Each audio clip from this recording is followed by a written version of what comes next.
Bonjour à tous, mon nom est François Letarte et bienvenue sur ma chaîne JDR D30, une chaîne consacrée aux jeux de rôle sur table. Vidroliste, je vais faire retomber la poussière sur le deuxième tome de la campagne que je mène présentement, Les Landes des Dragons, avec l'Empire Chthonique. Ouais, ça a été assez concret comme tome comparativement au premier. Les premières 14 séances qui avaient, oui, un arc principal parce que les personnages avaient l'intention d'accomplir quelque chose, mais c'était accompagné de plusieurs anecdotes, de plusieurs choses qui se passaient sur leur parcours, tu sais.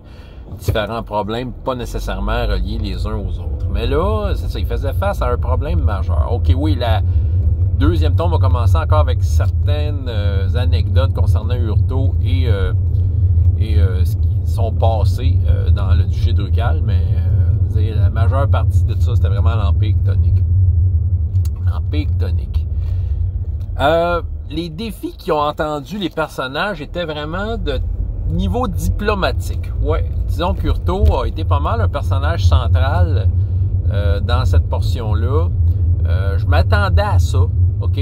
Parce que le défi, c'était l'obstacle, c'était pas de battre des monstres en particulier pour obtenir ce qu'ils voulaient. Oui, c'est arrivé à certaines occasions, mais tu sais, si on regarde l'ensemble de l'œuvre, c'était d'amener une nation entière pour aider les personnages, parce que cette nation-là se posait devant leur larme de dragon. Fait que, tu sais, ça a été de jouer de la politique, de négocier avec des gens, de convaincre les gens, de les aider. L'Empire Chthonique, c'était pas mal magique dans les RPGS. Je vous dirais que j'ai été très surpris de lire ça. Puis d'ailleurs, c'était... Comment je pourrais dire? Je lis pas d'avance tous les royaumes d'RPGS. Je veux dire, j'ai déjà lu ça il y a longtemps. Je m'en souviens pas tant que ça. Ce qu'il y a, je connais vaguement la couleur de la place, mais tu sais, les détails, je sais pas. Fait que tu sais, quand que les joueurs, après la dernière séance, la 14e séance, la fin du premier tome, ben, ils ont dit on s'en va à l'Empire Chthonique. Mais c'est là que je me suis mis à lire en détail l'Empire Chthonique. Puis j'ai été hyper étonné de ce que j'y ai trouvé. Tout était parfait. C'est-à-dire, c'est comme, on dirait que ça a été inventé pour la campagne que je menais. Tous les éléments qu'il y avait là pouvaient m'aider, puis aider les joueurs, puis tu sais, enchérir la campagne des Landes des Dragons. Tu sais, les Landes des Dragons, c'est une affaire que j'ai ajoutée, c'est pas dans RPGS, tu sais. Ça a été c'est mon fil conducteur pour faire en sorte que les joueurs suivent quelque chose de majeur. Voilà. Mais tu sais, c'est ça, mais c'est ça, toute l'intrigue des Landes des Dragons pouvait tellement fitter dans l'Empire Chthonique. Tout était là. Et c'est aussi la première fois, je note ici, que depuis que je fais l'expérience RPGS, que ce soit cette campagne-là, que ce soit toutes les séances uniques que j'ai faites avant, c'est la première fois que j'utilise entièrement un royaume dans RPGS. Toutes les entrées. Tu sais, chacun des royaumes décrits, tu as un paragraphe sur des endroits, des paragraphes sur les personnages non-joueurs. Tu as des descriptions de tout plein d'affaires. Ben, c'est la première fois que j'utilisais. Mais toutes, même les tables de rencontres aléatoires ont été utilisées là, à certains moments. J'ai vraiment tout utilisé. C'est la première fois. Je sais pas à quel point je vais être capable de faire ça pour les autres, mais c'est parce que tout était utile.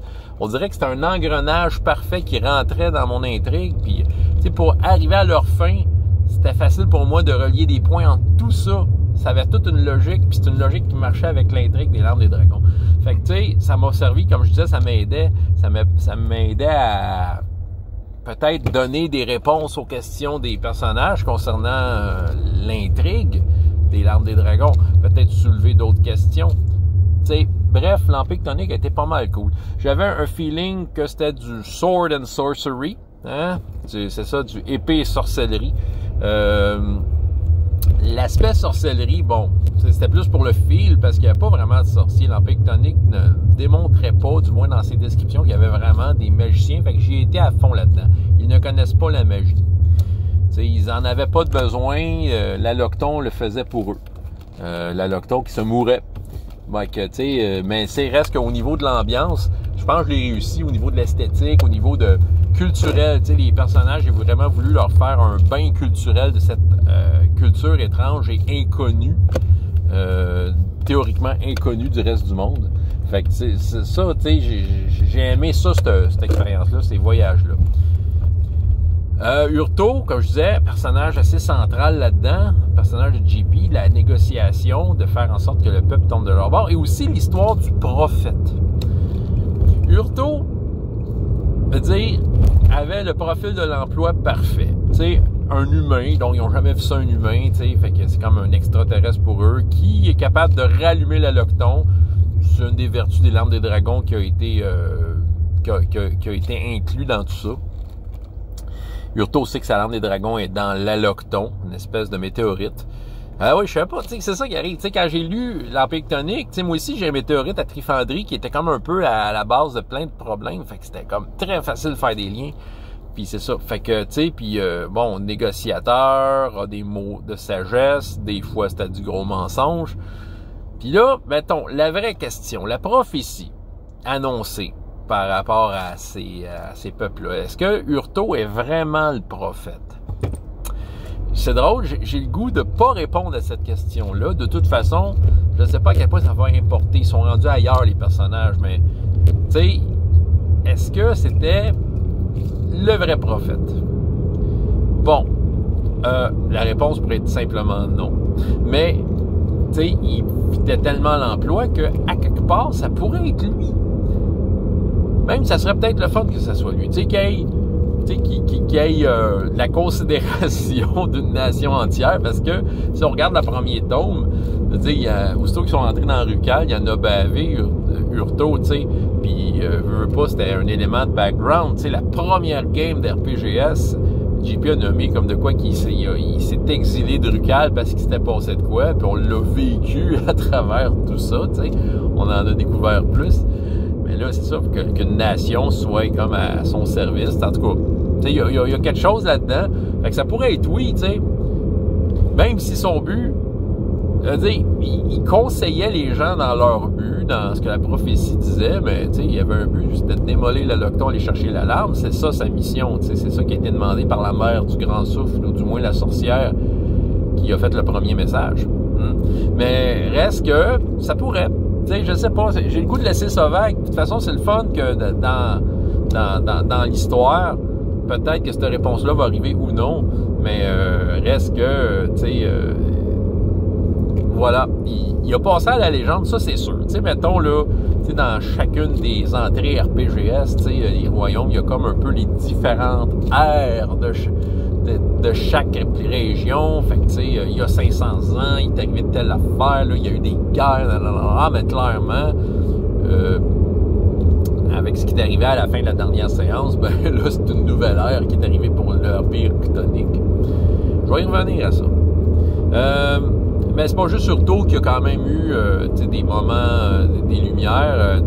Léo, à 2 reprises, il a été utile tout le long, là, mais il y a deux, mettons, moi, de mon point de vue, deux moments où il a été fort pour Léo. C'est son fameux match de lutte qu'il y a eu, qui a été un peu pitché contre son gré là-dedans, tu sais, une chef de guerre.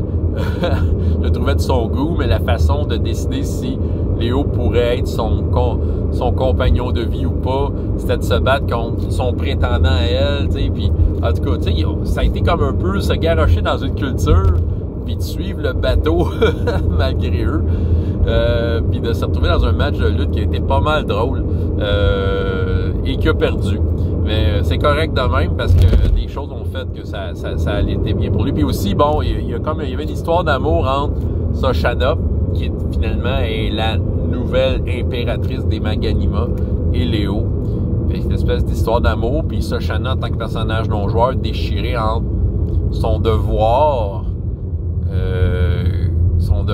de future impératrice, qu'elle se doutait, puis son amour de Léo, qu'elle sait très bien qu'il va sacrer son camp après, tu sais. Fait que, tu sais, c'était beau, c'était des beaux moments. Puis Xavier aussi a eu ses moments quand il y a le lien qu'il y a eu avec Xyle, la petite fille Maganimus, qui lui servait souvent de, entre guillemets, guide pour certains événements, pour peut-être aider le groupe.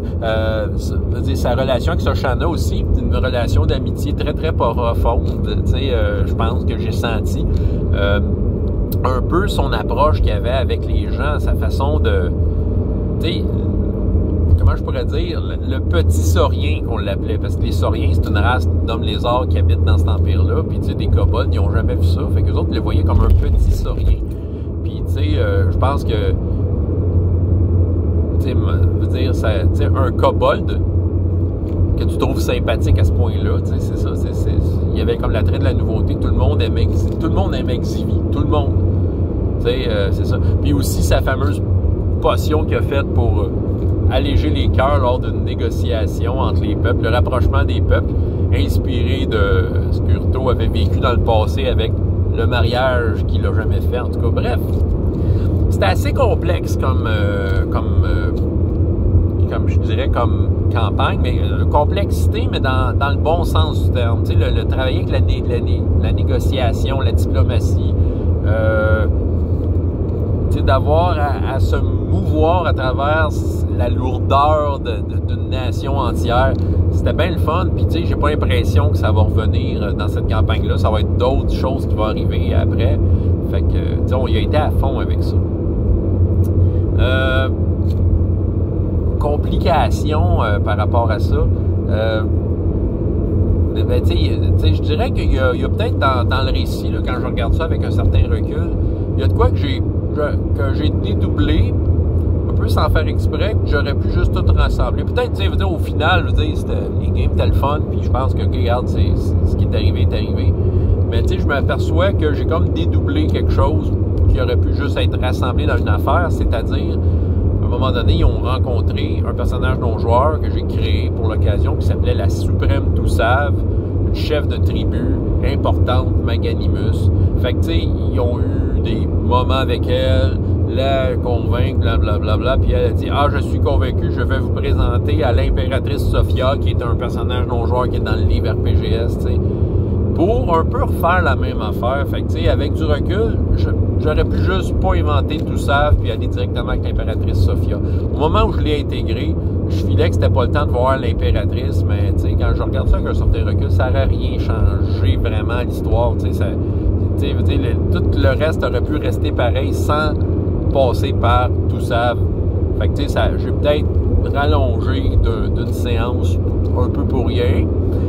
Mais en même temps, ça a servi pour les personnages de rentrer dans la culture et tout ça. L'autre complication, c'était de mettre à profit la magie. Puis pour les joueurs, ça se complique parce qu'Ixar essaie de rentrer dans la tête de Xivie, tu sais. Puis là, c'est ça. Fait que là, c'est des combats de Psychic Shield. Puis là, il a fallu comme faire ça. Dernière séance a été compliquée point de vue mécanique. Tu sais, True 20, malgré que c'est un jeu qui te permet de faire les coins ronds et que ça sorte bien au bout, tu sais. Ça reste quand même qu'il y avait beaucoup de choses qui se passaient. Point de vue mécanique et point de vue aussi histoire. Parce que là, il y avait plein de monde impliqué dans la dernière séance qui avait tout un agenda différent. Une des affaires, c'est que j'ai comme un peu introduit les combats de masse. Il y a ça dans le Warriors Handbook, ça me tentait d'essayer ça, et tout s'enlignait pour une grande bataille épique. Mettons, dans l'agenda de l'adversité, c'était un peu prévu que les méchants voulaient envahir, les sauriens voulaient envahir les Suminariens, tu sais, puis en tout cas, tu sais. Je veux dire, les personnages étaient impliqués, pas absolument directement, mais bon, tu sais, tout ce qui se passait avait un lien pareil. Mais c'est ça. Fait que la bataille de masse, j'ai fait rouler des dés aux joueurs pour leurs alliés, tu sais. Mais c'est ça. Ça permettait, entre autres, de pas décider juste qui gagne, d'avoir un système de règles pour un peu déterminer ça, puis de voir un peu la progression de la bataille pendant qu'il se passait autre chose. Parce que les personnages étaient impliqués dans autre chose que la bataille pendant ce temps-là, tu sais. Ça faisait juste rajouter au chaos de l'affaire, tu sais. Un chaos bien mérité. Mais c'est ça. Fait que là, ce que je me suis aperçu en commençant, c'est qu'en fait, si je veux refaire des combats de masse, il va falloir que j'ai une portion plus axée là-dessus, qu'il n'y ait pas d'autres intrigues qui se passent en même temps, qui sont superposées là-dessus. Parce que c'est ça, c'est un minimum crunchy. Il faut comme tu calcules un peu tes affaires. Fait que, tu sais, disons que là, dans cette séance-là, je faisais rouler des dés, j'utilisais les règles, mais je les utilisais pas toutes. Mais ça donnait une idée de ce qui se passait, puis c'était quand même, moi, à mon avis, c'était justement, c'était, moi, je pourrais dire que c'est mon jugement de meneur de jeu était correct. C'est ça, ça permettait juste de pas trop y aller dans la décision finale. C'était c'était les règles dirigeaient un peu l'évolution de cette bataille-là. Mais c'est ça, mais c'est parce que pendant ce temps-là, bon, pour la bataille, les différents camps étaient tous dans différentes positions. Les Maganimus ne voulaient pas embarquer dans le game. Les Maganima, ça leur tentait pas, mais ils sentaient bien qu'il fallait qu'ils fassent de quoi. Les Sauriens voulaient absolument dominer. Les nés dans l'ombre, on les a pas vus partout, ils se sont poussés. Fait que, tu sais, chacune des gangs avait comme tout son agenda. Puis là, par-dessus ça, sur le Loqueton, il y avait des sorcières d'Ursut, Shaota déguisée en une elfe étrange, dont j'ai un peu inclus dans le passé de Urto et Léo quand ils étaient patrouilleurs Trifandrie, juste pour les mettre en contexte. Tu sais, avec Xivie qui essayait de creuser le Loqueton, qui affrontait les sorcières. T'avais Léo qui essayait d'affronter Shaota. T'avais Urto qui essayait de ramener les Maganimus dans la bataille pour les aider en présentant Soshana comme étant l'impératrice. Puis là, c'est le temps de l'embarquer là-dedans, de la suivre. C'était quand même gros. Là. Il y avait des batailles, il y avait des scènes plus focus. Il y avait plusieurs choses qui se passaient. Shaota était là. Elle est là pour aller chercher le dragon, en fait, puis prendre le contrôle de la place. Elle s'est fait passer pour une prophète, puis elle avait beaucoup le profil de l'emploi parce que l'elfe dont elle s'est déguisée, hein? Oui, Shaota a la mauvaise habitude de skinner des victimes pour utiliser leur visage comme masque, tu sais. Ah ouais, c'est dégueulasse, mais tu sais, ça évoque le profil un peu sadique de la madame, qui a un sort, pour ceux qui se le demandent, ça s'appelle Flesh Shaping, fait que ça l'aide beaucoup là-dedans. Fait que tu sais, elle avait le profil d'une elfe qui avait des tatous qui étaient identiques à ce qui était dans la salle de la Loqueton, fait que tout était là pour croire que c'était elle, la prophète. Mais dans le fond, c'est ça. Ce qu'on a appris, ce que j'ai un peu inséré dans la game, pour ramener un peu sur le mystère des Nantes des Dragons et la relation qu'il y a entre tous les personnages joueurs qui ont rencontré depuis le début, ben, c'est que la vieille elfe, bref, Shaota, mais tu sais, la vieille elfe, à l'origine, serait la sœur des fameux 4 frères bizarres qui rencontrent une fois de temps en temps les 4 frères elfes. Ouais. Puis que là, c'est ça. Puis ils l'ont su à ce moment-là. Pourquoi? Parce qu'il y a un des frères elfes qui, pour la première fois, c'est comme pointé tout seul. Mais son comportement était différent. Il n'y avait plus de fun, il faisait plus de jokes. Plus de jokes qui n'avaient pas de sens. T'sais. Il essayait de dire, hey, vengez-moi parce qu'elle elle a une relation. Puis il avait de l'air confus. Il a fini par peut-être dire que c'était sa sœur, mais c'est pas elle la mère de Grand Souffle. Bref, c'est pas clair. Mais c'est voulu, les frères elfes sont pas clairs. Il y a des raisons pour ça. Mais ça, je vous le dirai pas. Bon, mais c'est ça. Fait que, il était confus de ça. Sauf que là, le frère elfe a servi de gros coup de pouce. Le genre de coup de pouce du GM, vous allez dire, ouais. Mais en même temps, c'est des personnages non-joueurs qui suivent les personnages depuis le début de ça. Autant l'espèce de fantôme de la sorcière qui a donné naissance, entre guillemets, à la première lande de dragon, première séance. Mais tu sais, en même temps, ça permet aussi de remettre les joueurs en perspective dans leur grande mission. C'est comme un peu leur, si on veut, leur employeur, c'est la mère du Grand Souffle d'une certaine façon, ou en tout cas de ses envoyés. Puis les 4 frères elfes, c'est 4 frères de la mère du Grand Souffle. La sorcière, elle a un lien parce qu'elle semblait avoir des relations privilégiées avec la mère du Grand Souffle, ou peut-être pas. En tout cas, bref, puis ces fantômes-là semblent avoir un certain intérêt au succès du groupe. Fait que c'était logique qu'un être aussi spécial, un peu un genre de fantôme, finalement, qui vienne donner un coup de pouce, ce qui a permis de juste peut-être ouvrir la voie pour certains actes. Fait que c'est ça. C'était le côté pas calculé True 20, c'était le côté que, bon, ces événements-là arrivaient, lui était là, puis voilà. Part de ça, qu'est-ce que j'ai raconté? Léo a failli mourir. Ah oui. Je vous le dis, il y a eu un save or die durant la dernière séance. Oui, les save or die, il y a du monde qui qui broient de douleur en pensant que ça existe, mais des fois ça existe, parce que Shota a démontré dans le passé qu'en touchant le front de certains de ses adversaires, il mourrait du coup. Rachel est morte de même. Des membres du temple de Quelvin sont morts de même. Xivy avait un souvenir de sorcière morte de même, punie par Shota, tu sais. Fait que là, Monel a touché Léo. Là, je pense que tout le monde chiait dans ce culotte parce qu'on se disait, là, c'est un save or die. Merci, point de conviction. Ça l'a sauvé, Léo. Shota n'est tellement pas un adversaire affronté de... Léo l'a essayé, là, mais OK. En termes techniques True 20-esque ou D20 tout court, c'est pas un adversaire qu'ils peuvent affronter facilement. Ils ont peut-être trouvé des faiblesses, mais c'est pas des faiblesses faciles à mettre en place, du moins pas au niveau qu'ils sont là. Vers la fin, il y a eu une déflagration anti-magie qui est arrivée avec l'Allochton. Oui, quand l'Allochton a été creusé, il y a un dragon qui est sorti, oui. Le dragon que Shota venait chercher, un dragon vraiment de feu. Puis, qu'elle n'a pas réussi à aller chercher. Parce que son lien avec le dragon a peut-être quoi avec la magie. Mais là, la magie avait disparu. Le dragon ne l'écoutait pas. Il voulait seulement sortir de là. Et il a détruit la salle de l'Allochton en passant. Mes petits amis, si vous n'avez pas vu la séance, en tout cas. Bref, c'était dans l'histoire, c'était ça. Mais tu sais, l'histoire de l'anti-magie, c'était prévu, là. C'était pas... Vous comprenez, je connais le lore des affaires que les joueurs ne savent pas. Fait que tu sais, puis comme je dis, l'Empire tonique était tellement parfait que j'ai pu mettre ça en scène, espèce de finale anti-magique. Pour en même temps montrer Shota peut-être certaines de ses faiblesses avec la magie. Tu sais, pas de magie, ben plus accessible si on veut lui casser la gueule. Ouais. Ah, Colin. À part de ça, qu'est-ce que j'ai à dire là-dessus? Ça a été, ben écoute, moi je trouve qu'il y avait ça faisait film, là, tu sais, je suis content de ça. Je suis content de ce qui s'est passé. Comme je dis, c'est le seul bloc, la seule place que les personnages ont eu à travailler fort au niveau, comme je dirais, diplomatique. Les prochaines places, ça va être peut-être plus une échelle plus personnelle.